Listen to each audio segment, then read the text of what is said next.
Perkenalkan, nama saya Ermiati Sirait, NIM 1101180112 dari Universitas Bung Karno, jurusan Ilmu Komunikasi. Seperti di video sebelumnya, saya sudah menjelaskan mata kuliah Komunikasi Massa, dan hari ini saya akan membacakan soal dan jawaban untuk mata kuliah Manajemen Konflik.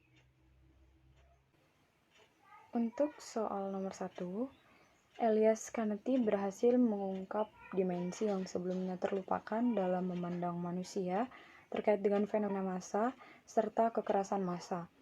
Ada 5 kesimpulan yang dapat ditarik dari pemikirannya. Jelaskan.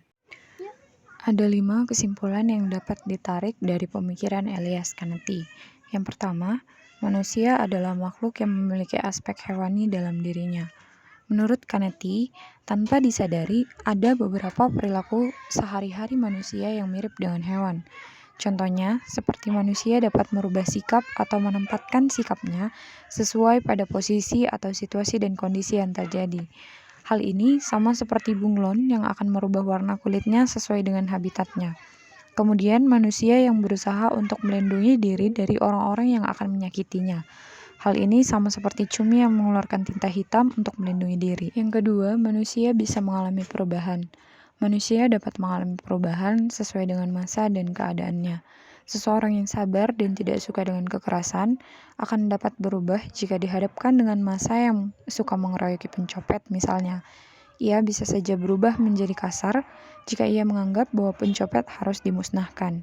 Seseorang yang pendiam pun bisa berubah menjadi seorang yang pandai berdiskusi, aktif memberikan ide dan gagasan jika ia bergabung dengan massa yang satu passion dengan dia. Maka, manusia dapat mengalami perubahan jika dihadapkan dengan massa dan kondisi tertentu.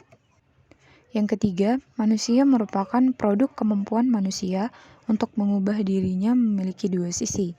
Massa memiliki dua sisi, yaitu sisi positif dan sisi negatif.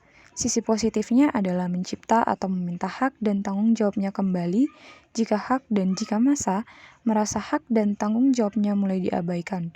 Contohnya, masyarakat yang aktif mengutarakan suara dalam demokrasi. Sisi negatifnya adalah sisi merusak seperti membuat keributan di jalan besar, tawuran, pemberontakan, demonstrasi dengan merusak fasilitas umum milik negara. Kemudian, adanya hubungan internal antara massa dan kekuatan. Massa yang memiliki dua sisi, yaitu sisi negatif dan positif. Dalam hal ini, massa adalah kekuatan. Yang terakhir, manusia pada dasarnya berkuasa. Manusia berkuasa karena memiliki kekuatan secara fisik maupun psikis.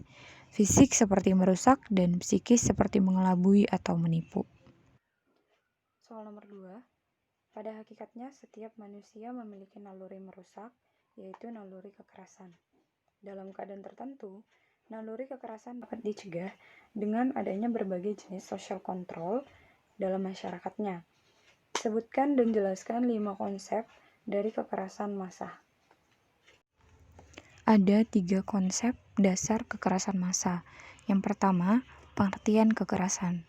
Kekerasan adalah tindakan fisik yang merusak, menyakiti, menghancurkan, menyiksa yang terjadi karena adanya ancaman terhadap diri, kelompok, atau masyarakat yang mengakibatkan kerugian dan perampasan hak. Kekerasan juga dapat diartikan tindakan fisik yang dilakukan dengan kekuasaan. Yang kedua, perilaku kekerasan. Perilaku kekerasan adalah suatu keadaan di mana seseorang atau sekelompok orang mulai bertindak membahayakan orang lain secara fisik maupun psikologis. Tindakan secara fisik dapat berupa dipukul, ditendang, dibunuh. Sementara tindakan secara psikologis dapat dilakukan dengan kata-kata yang menyakiti hati seseorang atau sekelompok orang dengan cara menghina misalnya. Dan yang terakhir, aksi kekerasan massa. Aksi kekerasan massa biasanya terjadi karena perbedaan pendapat di mana satu pihak atau kedua belah pihak tidak saling menerima pendapat satu sama lain. Contohnya, kekerasan bisa terjadi karena adanya perbedaan agama, ras, dan budaya. Hal ini terjadi karena ada tindakan yang menyinggung atau menghina kelompok lain.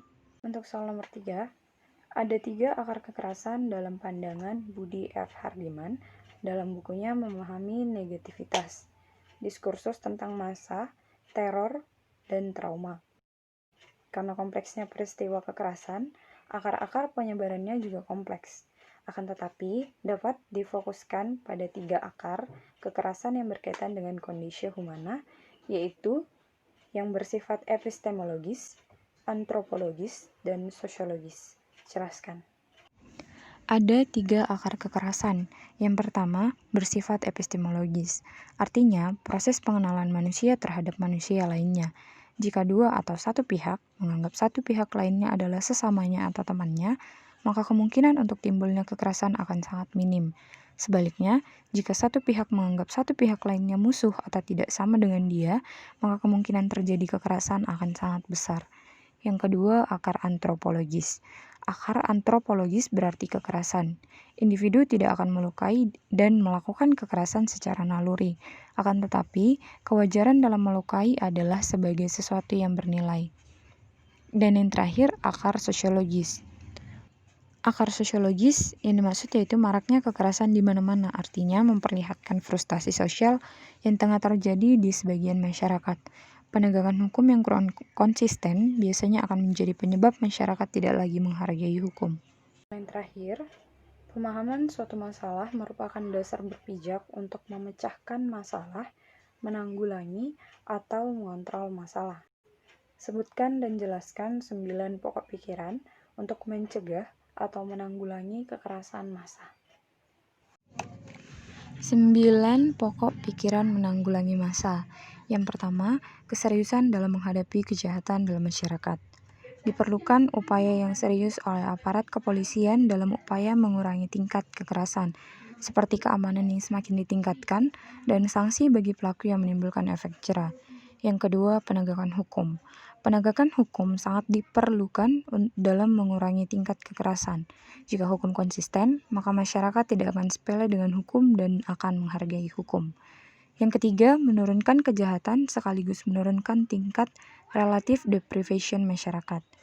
Keberhasilan dalam menurunkan kejahatan atau kekerasan sekaligus menurunkan relative deprivation akibat adanya kesenjangan antara harapan dan terciptanya keamanan sosial yang semakin meresahkan. Yang keempat, mengurangi proses belajar sosial tentang kekerasan massa.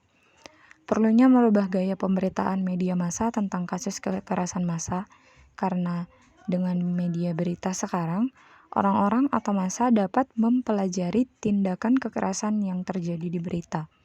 Yang kelima, concern dengan masalah-masalah pelanggaran HAM.